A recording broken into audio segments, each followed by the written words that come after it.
तो chemical equilibrium में पहले इक्विलिब्रियम क्या होता है वो चीज समझो थोड़ा।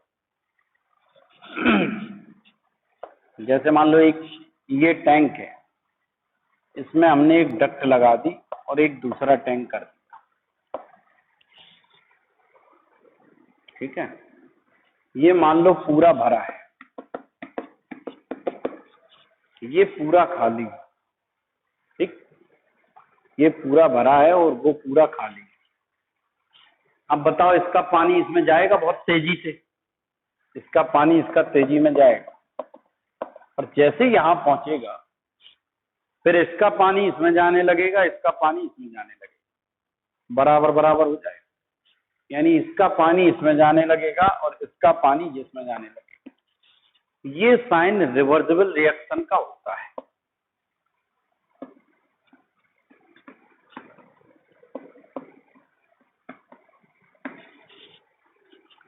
और अब दोनों क्या, जो पहले तो बहुत तेजी से पानी जा रहा था, यानी रेट जो है बहुत ज्यादा था, अब रेट क्या हो गया, बराबर, जितना इसमें उतना, यानी रेट ऑफ फॉरवर्ड रिएक्शन जो आगे की तरफ जा रही थी, रेट ऑफ फॉरवर्ड रिएक्शन बराबर हो गया rate of backward reaction, rate भी बराबर हो गया।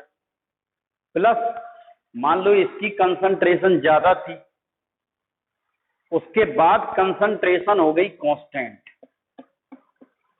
Concentration remain constant, concentration constant हो जाएगी। तो इक्विलिब्रियम का मतलब है, इक्विलिब्रियम में rate of forward reaction equal to the rate of backward reaction and concentration remain constant and equilibrium occurs only in reversible reaction.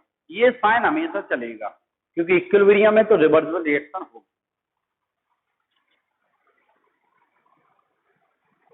दूसरी बात, जैसे ऐसे समझ लो इक्विलिब्रियम क्या है, कहां आएगी। जैसे मान लो जब इसके 5 मोल थे तब इसका मान लो 1 मोल बनना। अब धीरे धीरे पानी इसका इसमें गया, इसके मान लो 2 मोल हो गए, इसके 4 बचे, इसके मान लो 3 मोल हो गए, इसके 3 बचेंगे, इसके मान लो 2 मोल हो गए, इसके 4।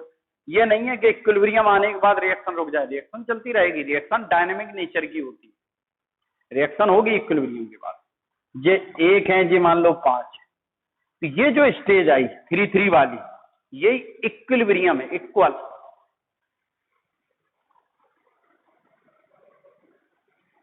तो जिस स्टेज पर रेट ऑफ फॉरवर्ड रिएक्शन बराबर हो जाता है रेट ऑफ बैकवर्ड रिएक्शन, उसे हम बोलते हैं केमिकल इक्विलिब्रियम। और ये रिवर्सिबल रिएक्शन में होता है, मतलब ये वाला साइन लगेगा। रिवर्सिबल रिएक्शन वो होती है जो दोनों साइड होती है, तो ये रिवर्सिबल रिएक्शन में होगा और इसमें रेट ऑफ फॉरवर्ड बराबर हो जाता है रेट ऑफ बैकवर्ड के एंड कंसंट्रेशन रिमेन कांस्टेंट। तो रिवर्सिबल रिएक्शन में होती रेट ऑफ फॉरवर्ड बराबर रेट ऑफ बैकवर्ड के हो जाता है, कंसंट्रेशन कांस्टेंट हो जाती। इस स्टेट को केमिकल इक्विलिब्रियम स्टेट बोलते हैं। इस चीज का स्क्रीनशॉट ले पहले समझने के लिए।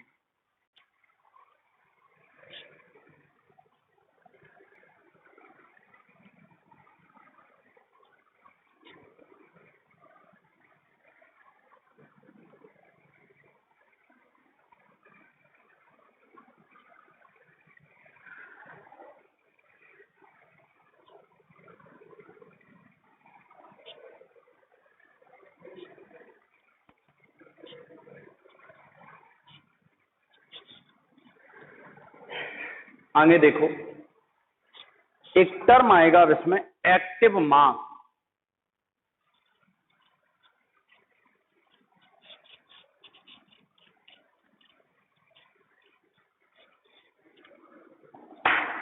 इसमें टर्म आएगा एक्टिव मास।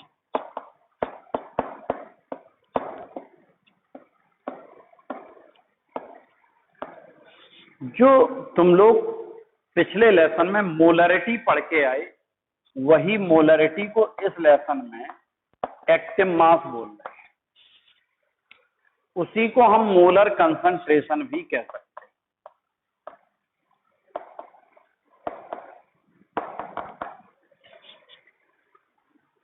तो molar concentration, active mass, molarity. या मोलरिटी को तुमने डिफाइन कर लिया था, एक्टिव मास, यहाँ सब कौन सा यूज कर रहा है, एक्टिव मास। तो active mass equal to molarity क्या थी, number of mole present in a solution, volume in litre में, number of mole present in a solution. अब मोल बराबर क्या थी, W/M इंटू वी लीटर में है, तो 1000 का मल्टीप्लाई नहीं करेंगे, ये एक्टिव मास का फॉर्मूला होगा। तो वही चीज है मोलरिटी का, बस यहाँ एक्टिव मास बोलने लगे। तो थोड़ा सा ये चीज डिफरेंस है कि अब क्या करेंगे, अगर ऐसे एक्टिव मास को यहाँ क्या करते, एक्टिव मास को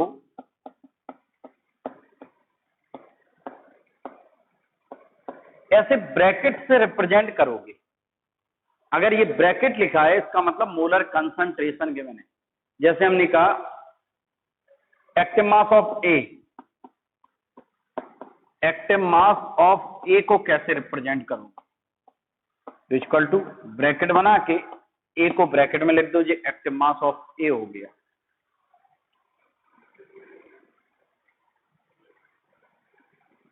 एक्टिव मास ऑफ ए,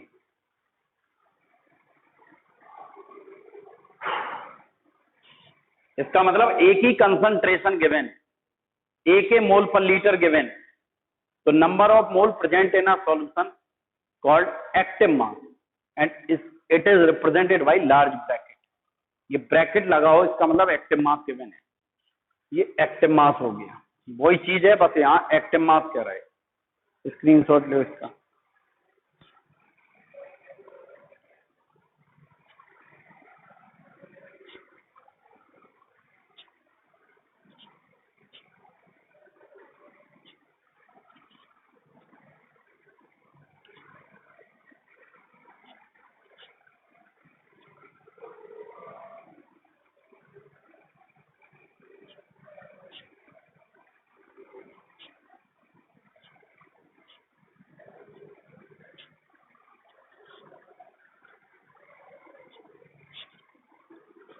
चलिए, अब एक इंपॉर्टेंट है इसमें,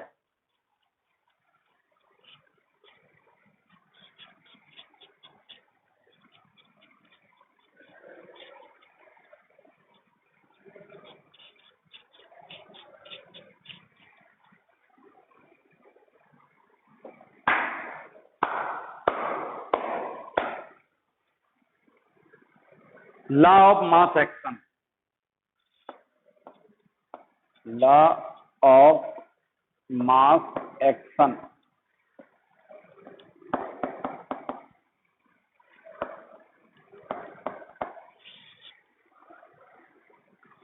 लॉ ऑफ मास एक्शन देखो क्या कहता है। जैसे मान लो एक रिएक्शन है, A plus B gives C plus D. Reversible का साइन लगेगा क्योंकि इक्विलिब्रियम पढ़ रहे हैं हम लोग, रिवर्सिबल रिएक्शन में ही होती है। तो A plus B gives C plus D, ठीक। तो लॉ ऑफ मास एक्शन कहता है कि किसी भी, ये रिएक्टेंट है और इसे बोलते प्रोडक्ट। तो लॉ ऑफ मास एक्शन कहता है कि किसी भी रिएक्टेंट का रेट उसकी कंसंट्रेशन, वही एक्टिव मास के डायरेक्टली प्रोपोर्शनल होता है। जैसे हम कहें रेट ऑफ रिएक्टेंट ए का रेट ए की कंसंट्रेशन के डायरेक्टली प्रोपोर्शनल होगा। Rate of reactant A is directly proportional to concentration of reactant. अगर हम कहें जैसे रेट ऑफ रिएक्टेंट बी,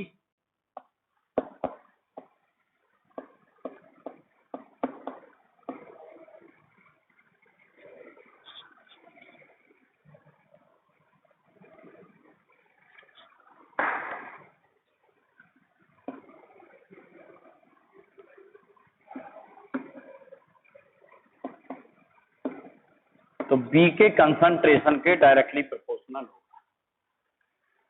किसी भी रिएक्टेंट का रेट, जैसे हम कहें सी का रेट, तो सी के रिएक्टेंट के, डी का रेट डी के रिएक्टेंट के डायरेक्टली प्रोपोर्शनल, डी की कंसंट्रेशन के डायरेक्ट। और किसी रिएक्शन का रेट, देखो इधर से इधर जा रहा है इसे बोलेंगे फॉरवर्ड रिएक्शन, और उधर से बैकवर्ड आ रहा है तो उसे बोलेंगे बैकवर्ड रिएक्शन। तो अगर हम कहें रेट ऑफ फॉरवर्ड रिएक्शन,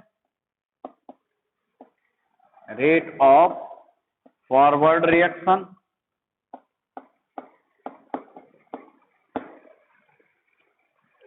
और किसी रिएक्शन का रेट, उसमें जो जो रिएक्टेंट पार्टिसिपेट कर रहे हैं, क्या क्या कर रहा है फॉरवर्ड में, कौन कौन से हैं, ए है तो ए की कंसंट्रेशन, और बी है बी की कंसंट्रेशन के प्रोडक्ट के डायरेक्टली प्रोपोर्शनल होगा। प्रोडक्ट माने मल्टीप्लाई। किसी रिएक्टेंट का रेट उसकी कंसंट्रेशन के डायरेक्टली, और किसी रिएक्शन का रेट उसमें जितने रिएक्टेंट पार्टिसिपेट कर रहे हैं उन सबकी कंसंट्रेशन के प्रोडक्ट के डायरेक्टली प्रोपोर्शनल होगा। ये कहा था लॉ ऑफ मार्केट। यानी rate of reactant is directly proportional to the concentration of reactant and rate of reaction is directly proportional to the product of concentration, directly proportional to the product of concentration which is take part in a chemical reaction। उनके product जितने भी reactant participate कर रहा है, इसी को rate को हमने आर लिख लें, और फॉरवर्ड है तो आर एफ लिख लें। आर एफ प्रोपोर्शनल क्या हो जाएगा, ए और बी, ऐसा लिख सकते हैं। प्रोपोर्शनल खत्म किया, एक कांस्टेंट आएगा जिसे बोलेंगे के एफ, प्रोपोर्शनलिटी कांस्टेंट लगा दिया, और ए की कंसंट्रेशन और बी की कंसंट्रेशन, इतने में कोई समस्या तो है नहीं। आगे देखो, पहले ध्यान रखना।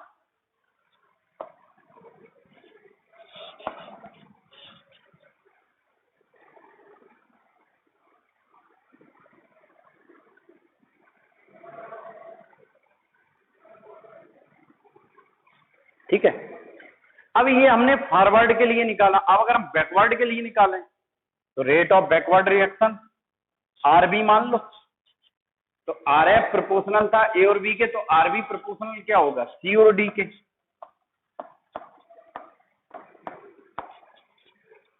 सी और डी की कंसंट्रेशन के डायरेक्टली प्रोपोर्शनल हो जाएगा। अब प्रोपोर्शनल खत्म किया तो बैकवर्ड का कांस्टेंट आएगा के बी, और सी और डी।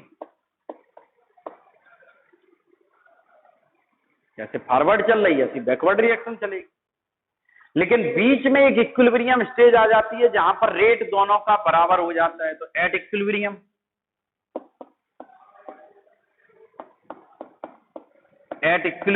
इक्विलिब्रियम पर रेट ऑफ फॉरवर्ड रिएक्शन बराबर हो जाती है रेट ऑफ बैकवर्ड के। रेट ऑफ फॉरवर्ड बराबर क्या हो जाता है, रेट ऑफ बैकवर्ड के। तो आर एफ की वैल्यू रख लो, आर एफ की वैल्यू कितनी है, के एफ ए बी, और बैकवर्ड की क्या है, के बी इक्वल टू क्या हो जाएगा, सी डी।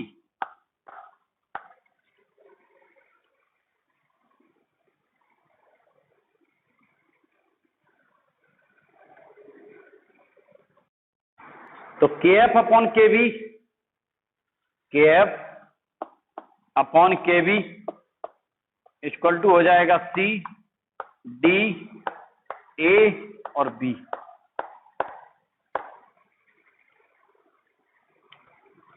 ये है rate constant of forward reaction, और वो है के बी है rate constant of backward reaction.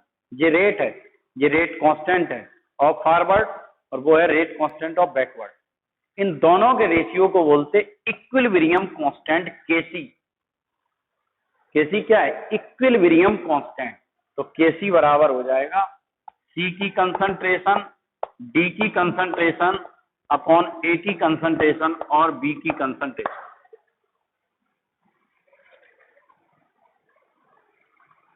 यानी जब इक्विलिब्रियम कांस्टेंट केसी की वैल्यू निकालोगे तो पहले सी लिखा जाता है, डी फिर अपॉन में आता है ए और बी। इन दोनों के रेशियो को बोलते इक्विलिब्रियम कांस्टेंट केसी। तो ये थी लॉ ऑफ मास एक्शन। इसका हमने डेरिवेशन में देखो यूज क्या करेंगे, इसका पहले सुन लेना।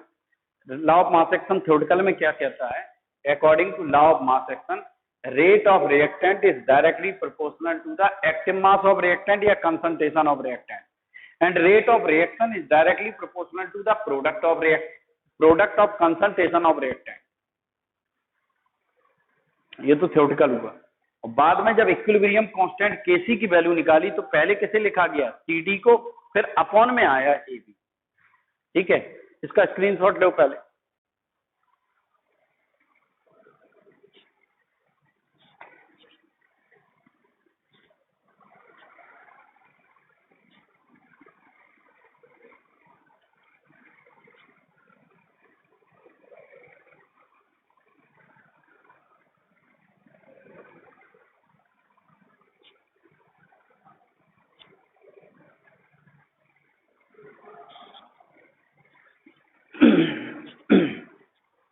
तो Kc क्या है, लिख सकते हो वहां, where Kc equal to equilibrium constant. अब देखो इसका यूज कैसे करें हम।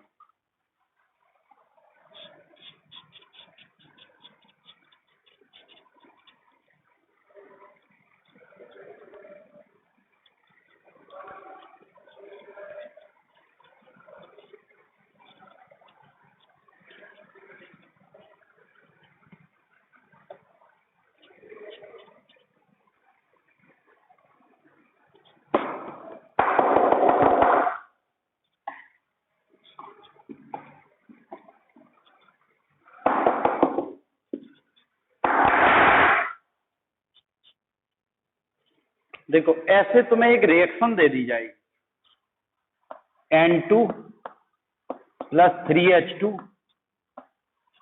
gives 2NH3। कहा जाए इसके इक्विलिब्रियम कांस्टेंट Kc की वैल्यू बताओ, तो तुम लिखोगे Kc में पहले लिखा जाता Cd फिर अपॉन में AB, यानी पहले प्रोडक्ट फिर अपॉन रिएक्टेंट। प्रोडक्ट में NH3, तो पहले लिखोगे NH3 की कंसंट्रेशन, और जितने मोल आगे लिखे होते ये पावर में जाएंगे अपॉन, फिर AB यानी फिर रिएक्टेंट लिखते, तो लिखोगे रिएक्टेंट में 2 हैं तो लिखोगे N2 और क्या लिखोगे H2, और आगे मोल लगे 3 तो पावर में जाएंगे। ये हो गया Kc, ऐसे रिप्रेजेंट करेंगे। एक और समझो, जैसे लिखा है 2SO2 plus O2 gives 2SO3,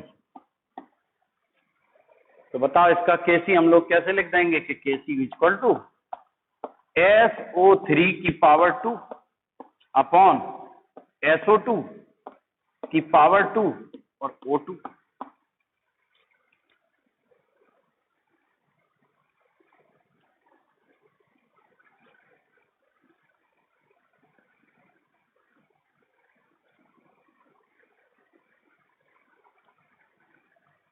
देखो और देखो, ये नोट करो या जो भी स्क्रीनशॉट लेना है।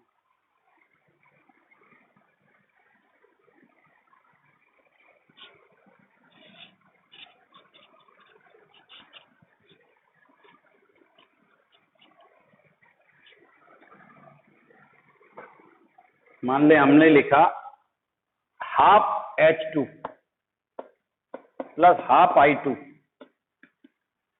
गिव्स HI, तो Kc पहले लिखोगे HI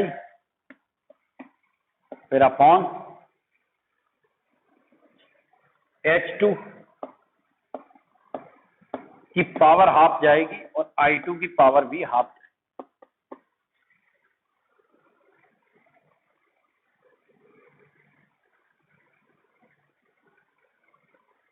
मान लो हमने लिया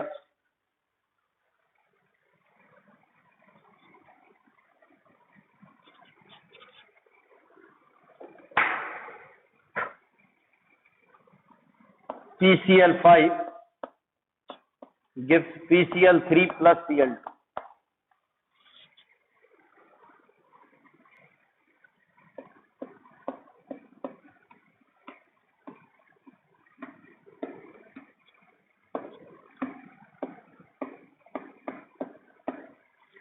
PCl3 Cl2 अपॉन PCl5।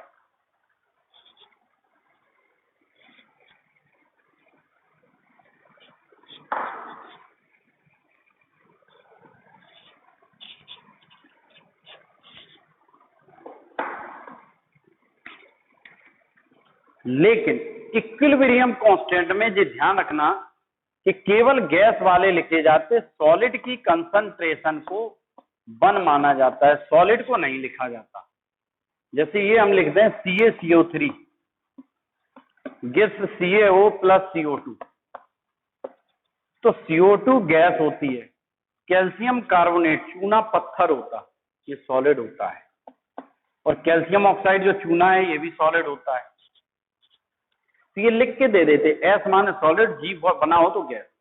अब इसका इक्विलिब्रियम कांस्टेंट Kc निकाला जाए तो Kc में ये पहले लिखे जाएंगे, लेकिन ये सॉलिड को तो 1 मानेंगे, तो केवल क्या बचा, CO2 बचा, अपॉन में ये भी 1 हो गया, तो केवल CO2 लिखा जाएगा इसका इक्विलिब्रियम कांस्टेंट, सब नहीं लिखेंगे, ध्यान रखना। सॉलिड की कंसंट्रेशन को 1 मानते हैं तो सॉलिड को नहीं लिखा जाएगा। इस टाइप से हम इक्विलिब्रियम कांस्टेंट Kc की वैल्यू को निकालते हैं। इतने में किसी को कोई समस्या हो तो